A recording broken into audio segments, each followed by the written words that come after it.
Hello guys, welcome back. और Barcelona 3 always 0 और एक और विक्ट्री के साथ हम लोग जा रहे हैं इंटरनेशनल ब्रेक की तरफ। और आई होप किसी भी प्लेयर को इंजरी ना हो इस इंटरनेशनल ब्रेक में। और मैच की बात करने से पहले सबसे पहले बात करते हैं लेवेंडोव्स्की की। भाई 11 गोल्स की बात करते हैं सबसे पहले। और हैट्रिक मार दिया लेवेंडोव्स्की ने, बहुत ही बढ़िया खेल रहा है लेवेंडोव्स्की इस सीजन। 11 मैचेस 12 गोल्स इंक्लूडिंग एक hat trick at the age of 36, जो कहने को तो शायद देखो लग रहा होगा कि काफ़ी ज़्यादा अजीब बात है, बट स्टिल मैं ये कह रहा हूँ कि लेवेंडोव्स्की अभी अपनी इस एज में टॉप फॉर्म में है, अपनी टॉप शेप में है और काफ़ी अच्छा खेल रहा है। और मैं ये कहूँगा कि लेवेंडोव्स्की की तारीफ करने से ज़्यादा तारीफ देखो लेवेंडोव्स्की ने इम्प्रूव करा है। Lewandowski has improved a lot this season under Hansi Flick. But मैं ये कहूँगा कि यार जो लेवेंडोव्स्की ये चीज़ें पहले भी करता था। बस फर्क इतना था कि अब जो बॉक्स के अंदर जो डिलीवरीज आ रही है ना, जो उसको पासेस मिल रही हैं, पहले इतनी ज़्यादा पासेस उसको नहीं मिलती थी। पहले क्या होता था कि लेवेंडोव्स्की को बॉक्स के बाहर जाना पड़ता था, कभी कभी तो वो खुद बॉक्स के अंदर डिलीवरी डाल रहा होता था। तो इतना ज़्यादा बुरा हाल था एक टाइम पर। जो रफ फेज आया था लेवेंडोव्स्की का, जो एल क्लासिको के टाइम से, जो पिछले सीजन, जो इस एक साल पहले जो हुआ था, वहाँ से लेके जो 1 दिसंबर तक जो लेवेंडोव्स्की का एक गंदा सा फेज चल रहा था, जिसमें उसका फर्स्ट टच बेकार, उसकी फिनिशिंग बेकार, उससे टैप इन स्कोर नहीं हो रहे, उससे नॉर्मल हेडर उससे स्कोर नहीं हो रहे थे। तो लग रहा था कि शायद लेवेंडोव्स्की इज फिनिश्ड। मैं खुद ही सोच रहा था कि लेवेंडोव्स्की का शायद हो चुका है भाई खत्म, उसकी एज अब उस पर कैचअप कर रही है और लेवेंडोव्स्की को अब शायद यूरोप छोड़ देना चाहिए या फिर किसी छोटी टीम में चले जाना चाहिए। बट लेवेंडोव्स्की ने हम सबको गलत प्रूफ कर दिया है भाई। और इस आदमी की तारीफ करनी बनती है जो लेवेंडोव्स्की का ये वाला फॉर्म वापस लेकर आया है। भाई हांसी फ्लिक ने वापस से लेवेंडोव्स्की का ये वाला फॉर्म, जो उसका रोबोट वाला फॉर्म था लेवेंडोव्स्की का, कि गोल स्कोर करने वाला एक अच्छा गोल स्कोरर जो हमेशा सबसे आगे होता है गोल स्कोर करने के मामले में। तो बहुत बढ़िया काम करा है भाई हांसी फ्लिक ने ये वाला स्पेशली। और एक बंदा तो कम से कम पक्का है कि कोई ना कोई अगर गोल नहीं मार रहा तो लेवेंडोव्स्की को चांस मिस नहीं करेगा। कम से कम बॉक्स में एक बंदा पक्का है कि अगर हम थोड़ी सी अच्छी बॉल डाल देंगे तो 10 में से 9 बार या 10 में से 8 बार वो बॉल कन्वर्ट होगी गोल में। और काफ़ी सही चीज़ है ये। लेवेंडोव्स्की से ज़्यादा तारीफ देखो लेवेंडोव्स्की तारीफ करनी बनती है। Lewandowski has improved his first touch, his turns, his dribbling भी काफ़ी अच्छी है, उसकी पेस भी ठीक ठाक है, फिनिशिंग भी अच्छी है उसकी। फिनिशिंग में उसने, मैं तो कह रहा हूँ फिनिशिंग में उसने मतलब एक तरह से उसने वो उस गंदे वाले फेज में से बाहर निकला है। लेवेंडोव्स्की जो उसका फेज था उसमें से वो बाहर निकला है, अपनी फिनिशिंग को उसने इम्प्रूव करा है। बट लेवेंडोव्स्की से ज़्यादा तारीफ जो बनती है ना, वो बनती है आसपास के प्लेयर्स की, जो उसके लिए ऐसी डिलीवरीज डाल रहे हैं। पेड्री, एरिक गार्सिया, रफीनिया तो खैर इस टॉप नॉच भाई। आज की डेट में Raphinha is the best Brazilian in the world. If not the best, then one of the best भाई, obviously one of the best Brazilians in the world, Rafinha। और 12 गोल contributions in all competitions अभी तक के इस season में। और 2 महीने होने वाले हैं सीजन शुरू हुए, और 2 महीने के अंदर बार्सिलोना ने काफ़ी ज़्यादा बढ़िया खेला। 9 मैचेस लगा लो, 9 मैचेस ला लीगा के, और एक हम लोग मैच हारे हैं, बाकी सारे मैचेस हम लोगों ने जीते हैं। टेबल के टॉप पर है हम लोग और बहुत बढ़िया खेल रहे हैं। एक और जो प्लेयर जिसकी तारीफ करनी बनती है वो है कसाडो। भाई कसाडो देखो, मैं तारीफ उसकी करना चाहता नहीं था इतनी ज़्यादा, क्योंकि मैं चाहता था क्योंकि यार क्या होता है ना कि जब ज़्यादा तारीफ करते थे ना किसी प्लेयर की, तो वो थोड़ा सा नज़रों में आ जाता है। तो लोग उसको देखते हैं कि अच्छा ठीक है अरे देख गलती करी इसने गलती करी, तो उसकी ना सारी छोटी छोटी गलतियाँ उसकी ना हाईलाइट होना शुरू हो जाती है। तो बट जो प्लेयर डिजर्व करता है तारीफ करनी तो बनती है भाई। तो कसाडो ने जो कल जो बॉल रिकवरीज में और जो टैकल्स जो उसने मारे हैं भाई, कसाडो से ब्रिलियंट भाई, मज़ा आ गया कसाडो को देख के कल। और बहुत ही बढ़िया मिडफील्ड पे सपोर्ट दिया एरिक गार्सिया को और पेड्री को। पेड्री तो क्या सबको पता ही है भाई। पेड्री को अगर देखना है ना तो उसके स्टैट्स मत देखो, उसके गोल असिस्ट मत देखो, पेड्री को देखना तो उसकी क्लास देखो, क्लास भाई। पेड्री फर्स्ट टच देखो भाई पेड्री का यार, मतलब उसका फर्स्ट टच जो है ना, उसका वो जब बॉल पे टच लेता है ना, उसके आसपास अगर 4 बंदे भी उसको घेर के खड़े हुए हैं तो उन चारों के बीच में से ऐसी बॉल निकाल देगा कि बस खत्म, मिडफील्ड खत्म, डिफेंस खत्म उस पास में। ये क्वालिटी रखता है पेड्री। तो पेड्री तो खैर देखो बढ़िया प्लेयर है ही। और अगर जो सोच रहा है कि कल जूल्स कुंडे ने मैच स्टार्ट क्यों नहीं करा, और उसको ये लग रहा है कि जूल्स कुंडे भाई नॉर्मल रोटेशन होगी।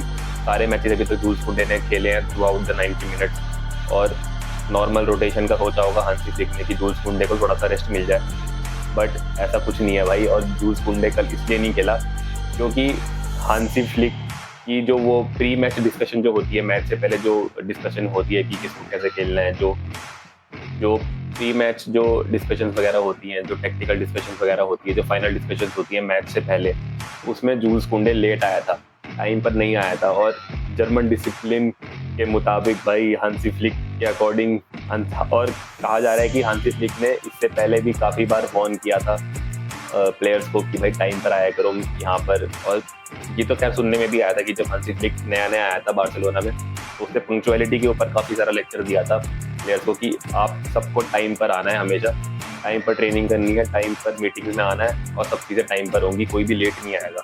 बट कल पहली बार हांसी फ्लिक ने एक्शन लिया इस चीज़ के ऊपर, और जूल्स कुंडे को स्टार्टिंग 11 से बाहर करा क्योंकि वो लेट आया था उस प्री मैच डिस्कशन के लिए। तो भाई देखो, मैं तो इस चीज़ के फेवर में हूँ बिल्कुल। कोच का जो मन है कोच वो करेगा, और बिल्कुल सही कर रहा है। पंक्चुअलिटी बहुत ज़्यादा इंपॉर्टेंट है, और टाइम पर आना चाहिए भाई।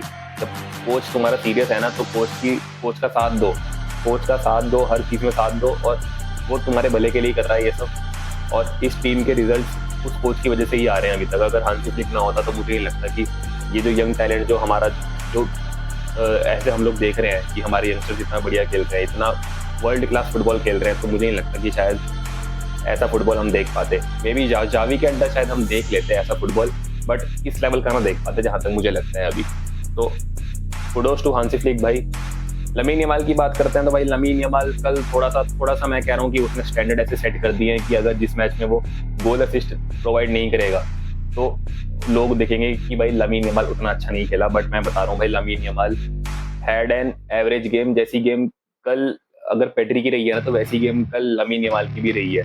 बस उसने गोल असिस्ट, कोई गोल कंट्रीब्यूशन नहीं दिया अपना। और उसका रीजन ये है कि यार देखो, हेक्टर फोर्ड जो राइट साइड पे खेल रहा था कल जूल्स कुंडे की एब्सेंस में, हेक्टर फोर्ड राइट बैक खेल रहा था, तो हेक्टर फोर्ड और लमीन यमाल का थोड़ा सा अभी मुझे लगता है कि जो ट्यूनिंग है वो अच्छे से बैठी नहीं है अभी। क्योंकि कुंडे जो है ना, वो राइट साइड पे पूरा एक ऑप्शन तो यमाल के पास होता ही होता है, जिसकी वजह से उसको थोड़ा सा और ज़्यादा कंफर्टेबल रहता है सामने वाले प्लेयर पे टेक ऑन लेने के लिए, कि वो टेक ऑन लेगा तो अगर वो ड्रिबल उसका अनसक्सेसफुल भी रहता है तो पीछे कुंडे उसके जस्ट पीछे खड़ा है, वो उसी टाइम बॉल रिकवर करेगा, वापस लमीन यमाल को देगा, या फिर रोटेशन करेगा पेड्री के साथ, या फिर सीनिया के साथ, या फिर लेवेंडोस्की के साथ, तो मतलब बॉल रिकवरी हो जाएगी। बट कल लमीन यमाल को ये था कि उसको कोई एक ऑप्शन नहीं मिल रहा था पीछे, क्योंकि हेक्टर फोर्ड थोड़ा सा पीछे खेल रहा था। हेक्टर फोर्ड इतना ज़्यादा आगे चढ़ नहीं रहा था, और जो कि अच्छी बात भी है, क्योंकि ओसासुना वाले मैच में हमने इसी वजह से 4 गोल खाए थे, क्योंकि हम बहुत ज़्यादा हाई लाइन खेल रहे थे। और ये चीज़ थोड़ी सी सही करी हांसी फ्लिक ने, कि सबको बोला कि भाई इतनी ज़्यादा हाई लाइन मत रखो, छोटे गोल्स भी हमें कम खाने हैं। और कल खैर देखो, हाई लाइन थी, ऐसी बात नहीं है। उस हाई लाइन की वजह से ही शायद 10-11 बार तो ऑफ साइड हो गए थे एल्वेस के प्लेयर्स, तो वो उन्होंने मार भी दिए थे, जो दोनों के दोनों गोल ऑफ साइड हो गए थे, तो ये हाई लाइन की वजह से ही हुआ है। बट स्टिल लमीन यमाल भाई बढ़िया खेला, काफ़ी बढ़िया ड्रिबलिंग कर रहा था, और काफ़ी बढ़िया अपने मैन को बीट कर रहा था, जो कि हमेशा वो करता ही है। ऑफकोर्स कोई बताने की बात नहीं है ऐसे कि लमीन यमाल ने ड्रिबलिंग करती है, ओ माय गॉड, कोई मतलब कोई नॉर्मल चीज़ नहीं है, ये बहुत ज़्यादा नॉर्मल चीज़ है कि लमीन यमाल 1 या 2 डिफेंडर एक साथ लगातार बीट कर रहा है, तो ये बहुत ज़्यादा नॉर्मल चीज़ है। बट कल सब्स्टिट्यूट जब बाहर बुलाया हांसी फ्लिक ने, तो थोड़ा सा फ्रस्ट्रेटेड था लमीन यमाल, कि देख के लग रहा था मुझे भी उसको गेम में कि थोड़ा सा उसको लग रहा है कि उसको ऑप्शन नहीं मिल रहा कोई ढंग से, राइट साइड पे अच्छे से सपोर्ट नहीं मिल रहा। बट ठीक है, कोई बात नहीं। और नेक्स्ट मैच जो हमारे होने वाले हैं भाई इंटरनेशनल ब्रेक के बाद, पहला मैच होने वाला है भाई सेविया के साथ, उसके अगला मैच चैंपियंस लीग का बायर्न म्यूनिख के साथ, और उसके अगला है भाई एल क्लासिको। तो अगले जो 3 मैचेस है ना, वो बहुत इंपॉर्टेंट और बहुत ज़्यादा तगड़े मैचेस होने वाले हैं। मैं तो कह रहा हूँ अगले 3 मैचेस जो है ना, वो हमारे रियल टेस्ट है, अभी तक के रियल टेस्ट। जो अभी तक जो हमने करा है ना, वो सिर्फ लोग देख रहे हैं कि हाँ भाई ठीक है, ये लोग खेल तो बढ़िया रहे हैं, अब देखते हैं कि ये लोग इन मैचेस में क्या करेंगे। तो इन मैचेस में रिजल्ट्स लेके आना बहुत ज़्यादा इंपॉर्टेंट है हमारे लिए। और भाई चलो, सेविया वाला अगर थोड़ा हार भी चल रहा तो चलेगा, बट बायर्न म्यूनिख और रियल मैड्रिड से अगर हम हार गए ना दोनों से, तो देखो मूड की तो ऐसी तैसी हो ही जा रही है, ठीक है, मूड खराब हो ही जाएगा अच्छे से।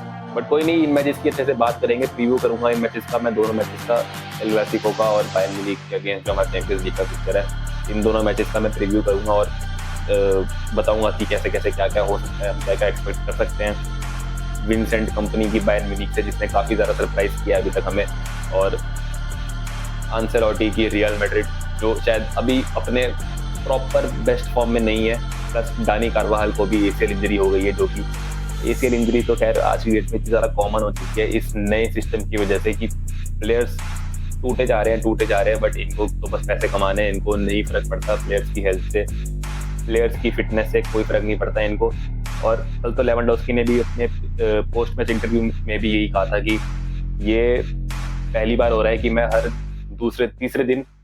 तीसरे दिन मैं एक नया फुटबॉल का मैच खेल रहा हूँ, ऐसा मैंने पहले कभी नहीं किया। और आई होप जितने भी प्लेयर्स इंजर्ड हैं वो सबके सब वापस आ जाए, ये बोला है लेवेंडोस्की ने। और लेवेंडोस्की की भी एज भाई अच्छी खासी एज है, 36 का है वो, और उसकी भी अगर इंजरी उसको हो जाती है ना तो वो सीरियस इंजरी ही होगी जहाँ तक मुझे लगता है, बस इंजरी होना। बाकी भाई 3 पॉइंट्स आ गए हैं, फिर से टेबल के टॉप पर है बार्सिलोना, और इंटरनेशनल ब्रेक पर जाते हुए हम लोग फिर से अपनी जगह टॉप पर बना चुके हैं, और काफ़ी अच्छा लग रहा है, थोड़ा बढ़िया फुटबॉल खेल रहा है हमारा क्लब, बढ़िया फुटबॉल देखने को मिल रहा है, गोल स्कोर कर रहे हैं, चांसेस क्रिएट कर रहे हैं, मल्टीपल चांसेस क्रिएट कर रहे हैं। और पहले क्या होता था कि हम गोल मारने के बाद थोड़ा सा शांत हो जाते थे कि चलो ठीक है गोल आ गया, थोड़ा सा कुशन है हमारे पास और थोड़ा इजी फुटबॉल खेलेंगे, कंफर्टेबली बॉल को मूव करेंगे। बट अब वो चीज़ नहीं होती, अब बार्सिलोना क्या करती है, लगातार चांसेस क्रिएट करती रहती है, जो कि चीज़ बहुत बढ़िया है। बट कल के मैच में ये था कि पहले हाफ में जब लेवेंडोस्की ने हैट्रिक मार दी थी अपनी, तो सेकेंड हाफ में बार्सिलोना बहुत ज़्यादा ईजी खेली, बहुत ज़्यादा आराम से खेली, आराम से बॉल मूव करी, जो कि अच्छी बात है भाई, आराम से खेलो, कोई दिक्कत वाली बात नहीं है। 5 गोल मारने के बाद भी 3 पॉइंट मिले हैं, 3 गोल मारने के बाद भी 3 पॉइंट मिले हैं, और 1 गोल मारने के बाद भी 3 पॉइंट ही मिलेंगे। मेन बात यह है कि बड़े मैचेस आने वाले हैं, उन मैचेस के लिए अपनी फिटनेस बचाओ, उन मैचेस के लिए अपने आप को रेडी रखो, इंजरी से दूर रहो, इंजरी से परहेज रखो और अच्छा फुटबॉल खेलते रहो। बस मैं तो यही कहूँगा, बढ़िया फुटबॉल खेल रहे हैं भाई, लौंडे अच्छा खेल रहे हैं। बाकी देखते हैं आने वाले मैचेस में क्या होता है हमारा, और आप लोग अपनी अपनी राय और मैन ऑफ द मैच भाई कमेंट सेक्शन में लिख देना। मेरा मैन ऑफ द मैच, खैर मैं चाहता हूँ कि इस बार मैं 2 बंदों को मैन ऑफ द मैच दूँ, लेवेंडोस्की को ऑब्वियसली, और सेकंड मैं दूंगा कसाडो को, क्योंकि बहुत बढ़िया गेम और बढ़िया परफॉर्मेंस, एकदम मिडफील्ड में मजा आ गया कसाडो को देखकर। और बाकी आप लोग अपने अपने मैन ऑफ द मैच का नाम कमेंट सेक्शन में लिख देना। और क्या होने वाला है इंटरनेशनल ब्रेक के बाद, जो हमारे 2 बहुत बड़े फिक्चर्स हैं, बायर्न म्यूनिख और एल क्लासिको, उनके बारे में कुछ राय वगैरह, कोई भी आप लोगों का ओपिनियन हो, कमेंट सेक्शन खुला है भाई, लिख देना जो भी आप लोगों के मन में है। बाकी मैं आपसे मिलता हूँ नेक्स्ट वीडियो में, तब तक आप लोग अपना ध्यान रखना, और इंस्टाग्राम पे फॉलो कर लो भाई, लिंक डिस्क्रिप्शन में है। अगर बढ़िया बढ़िया फुटबॉल के मीम्स देखने हैं, रील्स देखनी है ट्रेंडिंग टॉपिक्स के ऊपर, तो प्लीज़ इंस्टाग्राम पे फॉलो कर लेना भाई, लिंक डिस्क्रिप्शन में है। आपसे मिलता हूँ नेक्स्ट वीडियो में, तब तक आप लोग अपना ध्यान रखना। विस्का एल बार्सा, विस्का एल बार्सा, विस्का एल बार्सा, विस्का एल कैटलोनिया।